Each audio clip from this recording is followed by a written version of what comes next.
ఇండస్ట్రీలో సంపాదించుకున్న పేరుతో కానీ డబ్బుతో కానీ హ్యాపీగానే ఉన్నట్ట? మోర్ దాన్ హ్యాపీ అండి. అసలు నేను ఇండస్ట్రీకి ఎందుకు వచ్చాను, నేను ఆ ఎడ్యుకేషన్ ఫీల్డ్లో ఉంటే బాగుండేది, కానీ ఇంత బాగుండేది కాదు. ఎందుకంటే నాకు నా అంబిషనే ఇండస్ట్రీకి రావాలి. నేనేదో ఫ్లూక్గా వచ్చింది కాదండి. ఇండస్ట్రీకి నాకు సంబంధం లేని ఇండస్ట్రీకి నేను నెట్టివేయబడ్డాను, వచ్చేసాను కానే కాదు అది. నేను ఇండస్ట్రీకి రావడానికి మా ఫాదరు ఇల్లిటరేటు, వ్యవసాయం చేసే ఒక చిన్న రైతు. మా విలేజ్లో అన్నీ బుక్స్కి ఫీజులకి డబ్బులు ఇవ్వలేని పరిస్థితిలో వ్యవసాయం చేసుకో, పొలం పని చేసుకో, బర్రెల దగ్గరికి వెళ్ళు, స్కూల్కి పోకపోతే ఏమవుద్దులే, పోవద్దు అసలు, వారం రోజులు నువ్వు స్కూల్ సెలవు పెట్టు అనే పరిస్థితుల్లో ఎన్విరాన్మెంట్స్ అంతా ఉన్న టైంలో నాకు ఒక్క పని చెప్పకుండా చదివితే చదువుతాడు లేకపోతే లేదు, వాడు చేసుకునే పని వాడిని చేయనివ్వు అని చెప్పి, మళ్ళీ డబ్బులు లేవు, ప్రాపర్టీస్ లేవు పెద్దగా, మాకు 2.5 ఎకరా ఉన్న వ్యవసాయం చేసే కుటుంబం మాది. నేను కరాటేకి డబ్బులు అడిగితే, డ్యాన్స్కి డబ్బులు అడిగితే, ఫ్లూట్ నేర్చుకుంటానంటే డబ్బులు అడిగితే, కరాటే కోసం రెడ్ బెల్ట్ కోరగా వచ్చి ఏ డ్రెస్ కావాలన్నా కాంపిటీషన్స్కి వెళ్తున్నానంటే ఏమీ తెలియకుండా డబ్బులు ఇచ్చి, ఆయనకి ఏమీ తెలియకుండా నా మీద చాలా ఇన్వెస్ట్మెంట్ అప్పట్లో చేసాడండి. నేను అవన్నీ చేసింది, నేను ఒక సర్టన్ ఇది వచ్చిన తర్వాత నేను యాక్ట్ చేయాలి. మళ్ళీ మా ఊర్లో ఒక టీవీ సీరియల్ ప్రొడ్యూస్ చేసి, కో ప్రొడ్యూసర్గా దాంట్లో హీరోగా యాక్ట్ చేసి, దాన్ని డిష్ యాంటీనాలకి చేసి ఆ వాటిల్లో బిజీగా ఉంటే అందరూ చెప్పాం, మీ వాడు చెడిపోతున్నాడు, మీ వాడు పనికిరాడు, నీ మొత్తం ఇవన్నీ తగలేస్తాడని చెప్పిన ఏ రోజు ఒక్క మాట నన్ను అనకుండా నాకు ఇవన్నీ సపోర్ట్ చేసి, అలా నా ఐడియాని చంపకుండా పెంచాడండి ఆయన. అవన్నీ చేసాను కాబట్టి నాకు కరాటే వచ్చు, నాకు డ్యాన్స్ వచ్చు, నేను సీరియల్కి ఈ డైలాగ్స్ చెప్పగలను. దానికి అంటే మీకు ఇంత చేసిన మరి మీ ఫాదర్కే అంటే గివ్ బ్యాక్ అంటే మీరు ఇదిగో నేను ఈరోజు ఇది సంపాదించుకున్నాను, లేకపోతే ఈరోజు ఇది నా అంటే ఇంతమంది గుర్తుపడుతున్నారు, గుర్తింపు సంపాదించుకున్నాను అలాంటి దాన్ని చెప్పే ప్రతిరోజు ఆయన హ్యాపీ అండి. ఎందుకంటే ఆయన అడుగు మీద కూర్చొని ఉంటే మా ఊర్లో అటు ఇటు పోతూ కనీసం 2-3 గంటలకు ఒకడన్నా వచ్చి మీ అబ్బాయి సినిమా చూశాను, నేను టీవీలో చూశాను, సినిమా హాల్లో చూశాను అంటే 100 కోట్లు నువ్వు సంపాదించి నాకు ఇచ్చిన వేరే ప్రొఫెషన్లో ఉండి నన్ను ఎవడొచ్చి మాట్లాడటం, నువ్వు అక్కడ ఒక డైరెక్టర్ని 100 సార్లు కలువు, తప్పు లేదు. ఒక సినిమాలో కనపడటం ఇంపార్టెంట్ అని 82 సంవత్సరాల వయసులో ఇప్పుడు కూడా నాకు ఫోన్ చేస్తే చెప్తాడు, ఇంట్లో ఊరుకున్నావు ఏంటి, ఇతను డైరెక్టర్ని కలవచ్చు కదా వెళ్ళి. ఏం కలుస్తాం, 25 ఏళ్ళు అయింది, ఇంకా ఏం కలుస్తానని ఊరగా సరదాగా అంటే కలవాలి. ఇప్పుడు ఒక సినిమాలో కనపడితే ఎంతమంది ఇక్కడ నాకు చెప్తారు, నువ్వు కలవటానికి అంత కష్టపడితే అలా, అది నీ పని కదా, నువ్వేదో ఇంకొకటి ఇప్పటికే ఊళ్ళోనే ఉంటారు, ఇప్పుడు ఊర్లోనే ఉంటాడు, ఎప్పుడు రాడు ఇక్కడ. కానీ అది ఆ హ్యాపీ ఫీల్ అవుతుంటాడు. ఆయనకి ఎంత డబ్బు ఇచ్చినా కూడా ఆ ఫీలింగ్ రాదు కదా.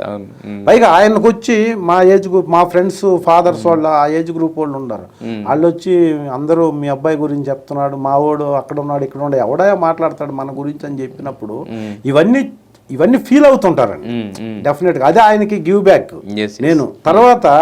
నేను ఒక పెద్ద స్కూల్ రన్ చేస్తూ 1996-7కే 70,000 రూపాయలు శాలరీలు ఇచ్చా. నేను ఏమీ లేకుండా ఆల్ ఆఫ్ సడన్ డెసిషన్ తీసుకొని అవన్నీ వదిలేసి అమ్మేసి హైదరాబాద్లో ఫ్యామిలీ పెట్టి, ఈ సినిమా ఇండస్ట్రీకి నేను మనకు రాదు, ఇక్కడ బ్యాక్గ్రౌండ్ లేదని ఎగైన్ మా నాగినీడి గారి దగ్గర 1,500, 1,300, 180 రూపాయలు బస్ పాస్కి నేను మళ్ళీ జాబ్లో జాయిన్ అయ్యి చేస్తున్నప్పుడు కూడా నేను అక్కడ ఉన్నప్పుడు ఎలా ఫీల్ అయ్యిందో మా మిస్సెస్, తన పేరు రాజేశ్వరి, ఇక్కడికి వచ్చి నేను మళ్ళీ ఎగైన్ ఈ లైఫ్ లీడ్ చేస్తున్నప్పుడు కూడా ఒక్క మాట కూడా ఏంటి అది అక్కడ వదిలేసి ఇక్కడ రావటం, ఎక్కడ ఇదంతా అవుద్ది, ఏంటి డెసిషన్, అసలు ఇది కరెక్ట్ డెసిషన్ అని ఒక్క మాట కూడా నన్ను అడగకుండా, నాకు పాప బాబు అండి, కంప్లీట్గా వాళ్ళ ఎడ్యుకేషన్ అంతా తనే చూసుకొని ఈరోజు వాళ్ళని సెటిల్ చేసి, పాప ఆస్ట్రేలియా సిడ్నీలో ఉంటుంది, బాబు యుఎస్లో టెక్సాస్లో ఈస్టర్న్ యూనివర్సిటీలో పీజీ ఫైనల్ చేస్తున్నాడు.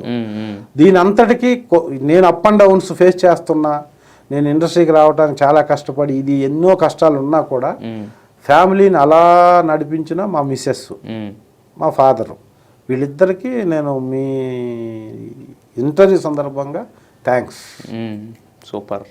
అయితే యాక్చువల్గా అంటే మీరు అన్నారు అక్కడి నుంచి ఇక్కడికి వచ్చి ఇంత అని చెప్పి, బట్ కాకపోతే ఏంటంటే ఇప్పుడు మీరు 50,000 60,000 మీరు ఒకరికి సాలరీలు ఇచ్చే మీరు స్టాఫ్కి అంటే ఒక ఆఫీస్ బాయ్ గాను లేదంటే నాగిరెడ్డి గారి దగ్గర ఒక జాబ్ 1,500 జాయిన్ అన్నప్పుడు మరి అంటే ఏం అనిపించలేదా? అంటే ఆ టైంలో ఇప్పుడు మీరు సినిమాలు చేస్తున్నారు అనుకోండి, అది వేరు. 100 200 చేసినా అది వేరు మీరు అనుకున్నది కాబట్టి.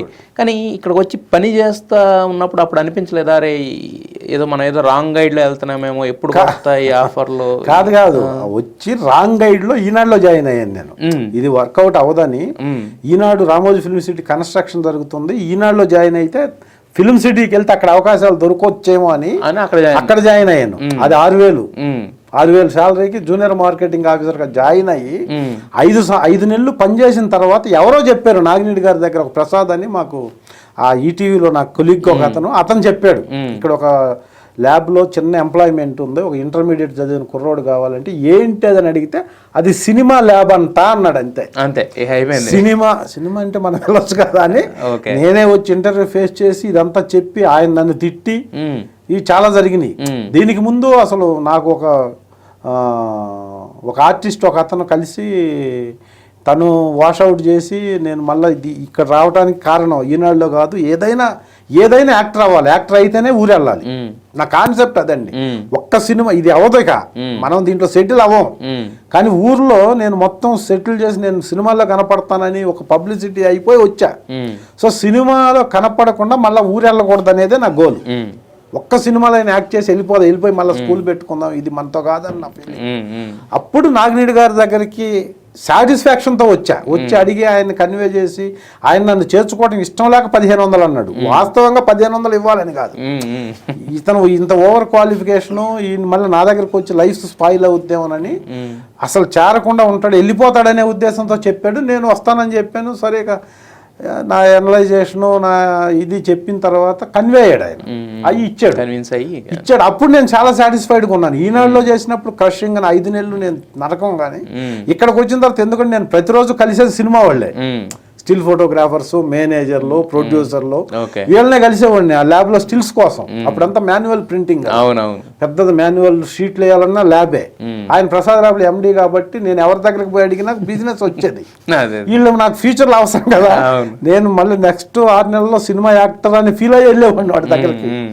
మంచిగా డ్రెస్అప్ ఫొటోస్ అయ్యాను, ఒక ఆల్బమ్ చేసుకొని అవకాశం ఉండొచ్చు, ఇది ఉండేది. అక్కడ నేను 2.5 years చాలా సాటిస్ఫైడ్గా పనిచేసినప్పుడే నాకు పెరిగిన సర్కిల్తోనే సీతారామరాజులో నాకు రాజా అని ఒక స్టిల్ ఫోటోగ్రాఫర్ తీసుకెళ్ళి వైవేస్ చౌదరికి పరిచయం చేసి, అతను కూడా సేమ్ నేను 75-80 సినిమాలు చేసిన తర్వాత విశ్వనాథ్ గారు అన్న మాటే ఫస్ట్ సినిమా డైరెక్టరు వైవేస్ చౌదరి, నా ఫస్ట్ సినిమా డైరెక్టర్, ఆయన రెండో సినిమా.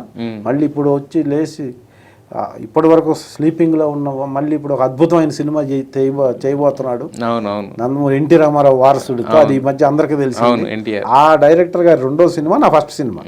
ఆయన కూడా ఫస్ట్ చూడగానే రాజా గారు తీసుకు నాగిరెడ్డి గారి ల్యాబ్లో పనిచేస్తున్నాడు, నాకు మైండ్ తింటున్నాడు ఏదన్నా క్యారెక్టర్ అంటే ఫస్ట్ చూసి ఆయన ఆడిషన్కి పంపించే ముందు అన్న మాట ఇదే, ఈ అబ్బాయి కళ్ళు బాగున్నాయి, మనం ఇవ్వచ్చు, ఒక క్యారెక్టర్ ఇవ్వచ్చు, అక్కడ ఆడిషన్ జరుగుతుంది, నువ్వు ఒక ఏదైనా డైలాగో లేకపోతే నీ ఫోటో తీసుకుంటారు, వీడియో షూట్ చేస్తారు, చేసి వెళ్ళమ్మా నేను చెప్తానన్నాడు ఫస్ట్.